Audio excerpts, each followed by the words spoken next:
ہمارے ہاں سیرت کے جلسے تو آج کل ہوں گے، بے شمار ہوں گے، ہر جگہ ہوں گے. ہوتا کیا ہے؟ آپ کی عظمت بیان ہو رہی ہے، آپ کی کالی کملی کا تذکرہ ہو رہا ہے، آپ کی سرمئی آنکھوں کا حسن بیان کیا جا رہا ہے، آپ کی زلفوں کی تذکرہ. یہ تو نہیں ہے، اس میں کوئی شک نہیں.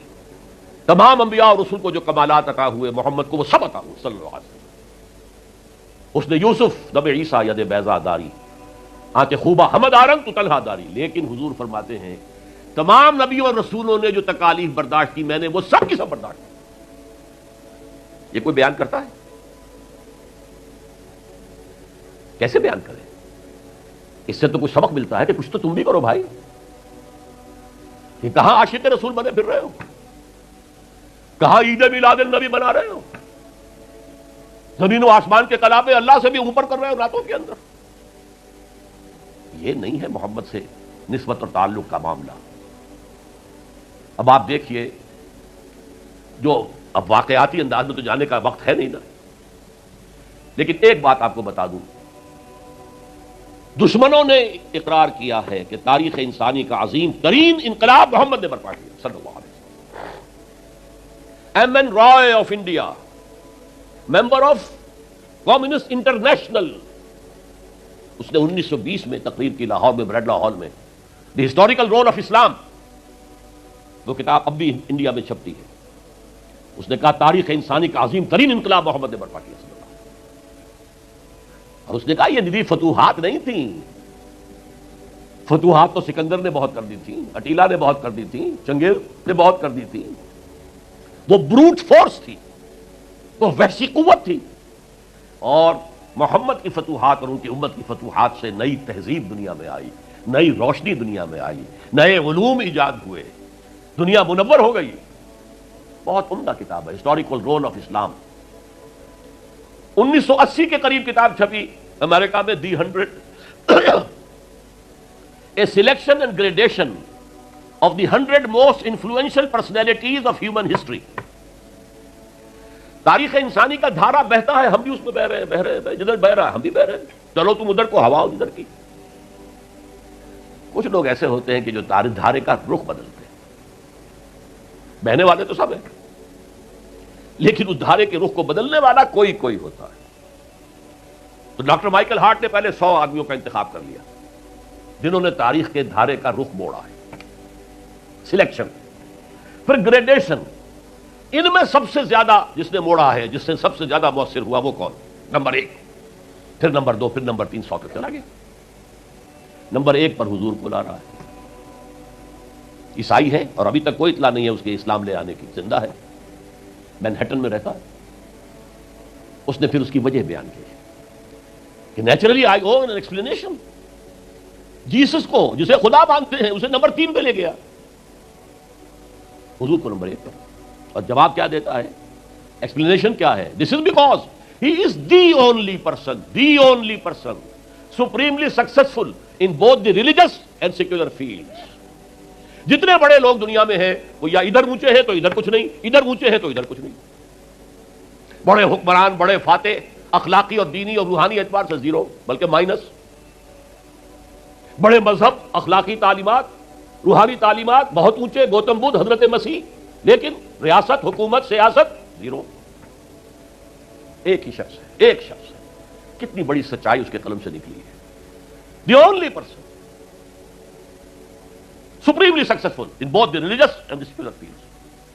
بہرحال یہ سمجھیے کہ تکمیل رسالت کا یہ مرحلہ ہے، یہ مظہر ہے. اگر حضور نے اس کو قائم کر کے نہ دکھایا ہوتا تو کہا جا سکتا تھا کہ ٹھیک ہے جی نظام تو بڑا اچھا ہی ہے، لیکن یہ انہونی بات ہے. بھلا کوئی بات ہے؟ سید القوم خادمہم، قوم کا سردار خادم ہوتا ہے. شاعری ہے، یہ اچھا شعر کہہ دیا ہے.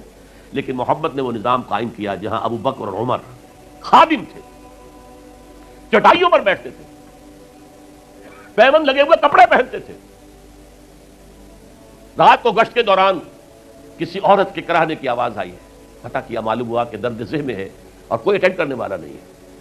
فوراً گھر گئے، اپنی بیوی کو لے کر آئے، فرسٹ لیڈی، اور اس نے مڈ وائف کا کام کیا ہے. ایک اور جگہ دیکھا، بچوں کو رونے کی آواز آئی، پوچھا کیا ہے؟ ماں نے کہا کہ میرے پاس کھانے کو کچھ نہیں ہے، بچے بھوک سے بلک رہے ہیں. اور میں نے یہ صرف ہانڈی چڑھا دی ہے چولہے کے اوپر کے دھوکہ دینے کے لیے کہ کچھ پکا رہی ہوں، تھوڑی دیر میں روتے دھوتے سو جائیں گے۔ کانپ گئے بیت المال، وہاں سے ایک بوری آٹے کی لی، اپنے کندھے پر غلام سے کہا میرے کندھے، اس نے کہا میں نہیں چلتا ہوں۔ نہیں، قیامت میں تم میرا بوجھ نہیں اٹھا سکو گے۔ اپنے کندھے پر بوری لگ کر گئے ہیں، وہاں جا کر کھانا پکوایا ہے۔ یہ سید القوم میں خادم ہوں،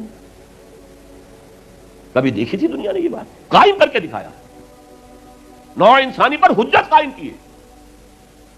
مائیکل ہارٹ نمبر 1 پر لا رہا ہے، آپ اور کیجیے۔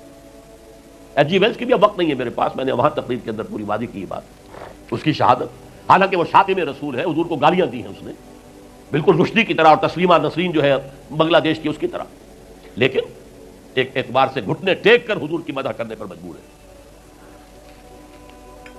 یہ اصل میں بات تکمیل رسالت ہے، پیش کر دینا، پہنچا دینا، وما علینا الا البلاغ، یہ بھی رسالت کا معاملہ ہے، یہ ابتدائی مرحلہ ہے۔ اس نظام کو قائم کر کے دکھانا، انقلاب برپا کرنا، اس کو چلا کر دکھانا، چاہے وہ 30 برس رہا، لیکن دنیا کا کوئی دوسرا نظام تو ایک دن بھی قائم نہیں ہوا۔ جس ڈیموکریسی کا خواب والٹیئر اور روسو نے دیکھا تھا، ایک دن کے لیے بھی نہیں آئی۔ یہ تو کیپٹلسٹ کی ڈکٹیٹرشپ ہے جسے جمہوریت کہا جا رہا ہے۔ جمہوریت کا ہے، اس dictatorship of the capitalist. Billionaire نہ ہو تو آپ الیکشن کیسے لڑیں گے؟ عام آدمی الیکشن لڑ لے گا۔ دیو استبداد جمہوری قوام پائے کو، تو سمجھتا ہے یہ آزادی کی ہے نیلم پری؟ ہم نے خود شاہی کو پہنایا ہے جمہوری لباس، ابلیس کا ایک مشیر کہہ رہا ہے، ہم نے خود شاہی کو پہنایا ہے جمہوری لباس، جب ذرا آدم ہوا ہے خود شناس و خود نگر، آدمیوں میں اپنے حقوق کا ذرا احساس، اور یہ احساس محمد نے پیدا کیا صلی اللہ علیہ وسلم۔ اس کے تحت انہوں نے کہا اچھا وہ انسانی حاکمیت ٹنوں کے حساب سے فرعون کے سر پہ رکھی ہوئی تھی گندگی، اب ہم نے کیا کیا؟ وہ تولا تولا سب میں بانٹ دو، گندگی تو گندگی رہے گی، نجاست تو نجاست رہے گی۔ انسانی حاکمیت ایک شخص کی ہو، انسانی حاکمیت پوری قوم کی ہو، کفر ہے، شرک ہے۔ بہرحال تکمیل رسالت کا ایک پہلو یہ ہے، اس کی مثال میں آپ کو دے دوں، نام چونکہ پہلے بھی 2 مرتبہ لے چکا ہوں، سقراط کا شاگرد بھی اور شارح بھی، سقراط کی اپنی کوئی کتاب نہیں ہے، وہ معلم تھا بس، اس کا فلسفہ بیان کیا ہے افلاطون نے، اور پلیٹو نے کتاب لکھی دی ریپبلک۔